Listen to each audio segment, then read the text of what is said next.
जय हिंद दोस्तों। उत्तर प्रदेश के विधान परिषद में आशुतोष सिन्हा ने उठाया पुरानी पेंशन बहाली का मुद्दा। जी हाँ दोस्तों, बहुत तीखा बहसबाजी भी हुआ और उनका कहना है कि यूपीएस एनपीएस की तरह ही ओपीएस का ऑप्शन क्यों नहीं देती है सरकार। अगर अभी के अभी अगर सरकार चुनाव कराती है तो 95% से ज़्यादा कर्मचारी ओपीएस चूज करेंगे। हम आपको बता दें कि 95% नहीं सर, 100% लोग ओपीएस चूज करेंगे। और अभी जो सरकार पिछले 3-4 महीना से यूपीएस चूज करने का ऑप्शन दिया, आप देखे होंगे 1.37% लोग ही यूपीएस लिया है, यानी 31,555 लोग। वो कौन लोग हैं? वो लोग हैं जो अभी हाल फिलहाल में रिटायर हो गए, उनका लमसम अमाउंट एनपीएस में बहुत कम जमा हुआ, इसलिए वो चाहते हैं स्विच करके यूपीएस में चले जाएं, ताकि कम से कम 10 साल नौकरी करने के बाद 10,000 का पेंशन मिल सके। उन लोगों के लिए तो यूपीएस थोड़ा सा सही है, क्योंकि एनपीएस में उनको 1,000-1,500 रुपया महीना ही मिलेगा, क्योंकि उनका कॉर्पस बहुत कम जमा हुआ है। और इसीलिए 31,555 लोग जो लिए हैं यूपीएस, वही लोग हैं जो रिटायर हो चुके हैं या 1-2 साल में रिटायर होने वाले हैं। और ये मुद्दा विधान परिषद में आशुतोष सिन्हा जी ने उठाया, पुरानी पेंशन का मुद्दा।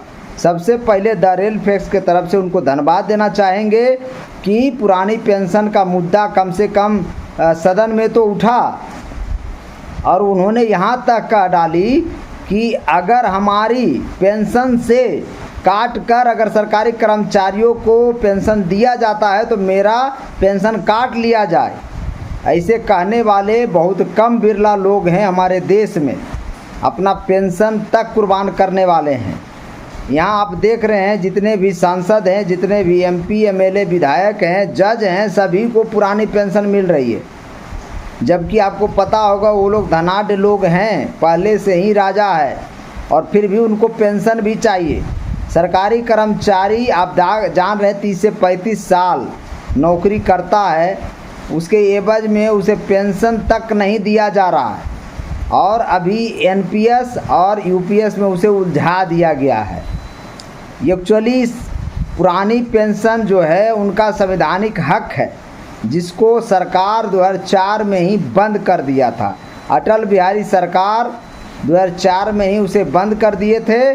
और आपको बता दें, अटल बिहारी वाजपेयी ज़िंदगी भर पुरानी पेंशन का लाभ लिए, और अब वो दुनिया में नहीं रहे हैं। और अभी मोदी जी यूपीएस लाकर एक और नया बखेड़ा पैदा कर दिए हैं, और लोगों से अपील कर रहे हैं कि आप लोग यूपीएस ले लीजिए। 30 सितंबर तक डेडलाइन भी दे दिया गया है, लेकिन सरकारी कर्मचारी है कि टस न मस कर रहा है, अपने स्थान पर अडिग है, अपने स्थान पर खड़ा है, और सिर्फ पुरानी पेंशन की मांग कर रहा है। और अभी निर्मला सीतारमण का एक स्टेटमेंट आया, देख रहे होंगे, लिखित जवाब में बोला कि हमारे पास पुरानी पेंशन बहाली का कोई विचाराधीन प्रस्ताव नहीं है। इसे पूरे देश भर के कर्मचारियों में गुस्सा है, नाराज़गी है, और आंदोलन और बढ़ेगा। ये घटने का नाम नहीं लेगा। अभी बिहार का चुनाव भी है, तो इस तरह से जो ओपीएस की बात करेगा वो देश पर राज करेगा। वोट फॉर ओपीएस का भी अभियान ये लोग चलाने वाले हैं। जितने भी यूनियन संगठन हैं, ये सभी लोग वोट फॉर ओपीएस का अभियान चलाने वाले हैं, क्योंकि सरकार ने साफ बोल दिया है कि पुरानी पेंशन बहाली नहीं हो सकती है, कोई विचाराधीन उनके पास नहीं है। और ये मोदी जी के तरफ से ही स्टेटमेंट आया होगा, जिसको निर्मला सीतारमण ने लिखित में दिया होगा। जी हाँ दोस्तों, ऐसा प्रतीत हो रहा है। देखिए, ये हम कन्फर्म नहीं बोलेंगे, क्योंकि लिखित जवाब तो निर्मला सीतारमण ने दी है, तो ये आदेश किनके द्वारा दिया गया है आने वाला वक्त में भी पता चल जाएगा। फिलहाल आशुतोष सिन्हा जी को बहुत बहुत धन्यवाद कि उन्होंने विधान परिषद में पुरानी पेंशन बहाली का मुद्दा उठाया। जी हाँ दोस्तों, और इसका जवाब में डिप्टी सीएम हैं उत्तर प्रदेश के, वो बोलते हैं कि यह पाप आपने ही किया है। 2012 से 17 तक आपकी ही सरकार उत्तर प्रदेश में थी, तो आपने क्यों नहीं ओपीएस बहाल कर दिया।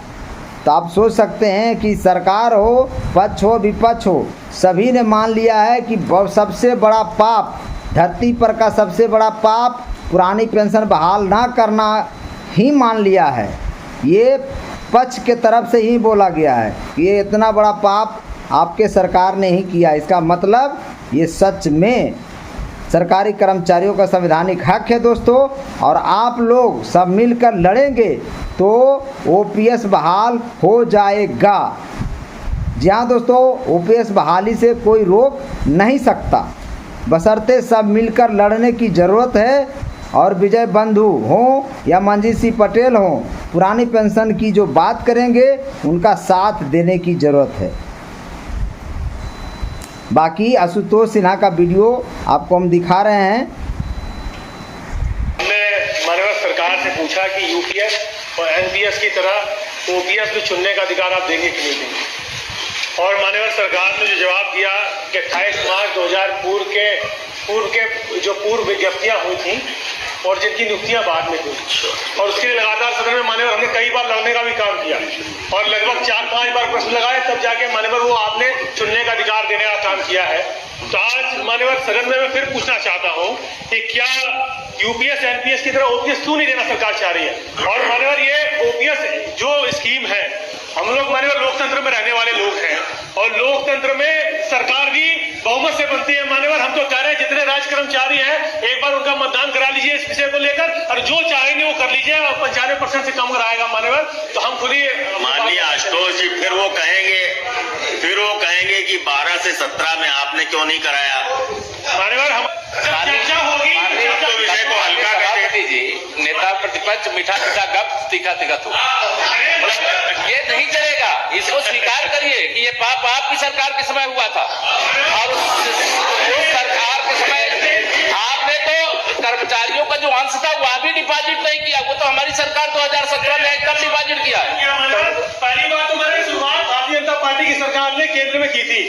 केंद्र में अटल बिहारी वाजपेयी जी की सरकार ने शुरुआत नहीं की तो क्या आप जब ये बात करेंगे पुरानी बात नहीं करेंगे मान्यवर, करेंगे अटल बिहारी वाजपेयी जी की सरकार में से क्या फायदा है, कोई तरीका नहीं है। और मान्यवर हम कह रहे हैं, हम अपने सदन के साथियों की तरफ से कहना चाहते हैं मान्यवर, और हमारी पेंशन कार्ड के भी अगर राज्य कर्मचारियों को पेंशन दी जा सकती है तो देने का काम करिए मान्यवर। हम आज आपसे कह रहे हैं कि अगर हमारी पेंशन कार्ड के भी अरे अभी आपको पेंशन नहीं मिल रही है, अभी पेंशन आपको नहीं मिल रही है। जब आप सदन आपकी पेंशन कटने का अभी प्रश्न नहीं उठता, आपकी पेंशन कटने का भी प्रश्न नहीं उठता। मंत्री यही कह देंगे, मंत्री तो यही कह देंगे ना। मान्यवर आपसे अनुरोध है कि मान्यवर पुरानी पेंशन बहाली करने के लिए सरकार सर आप आदेशित करने का कष्ट करें। सर आप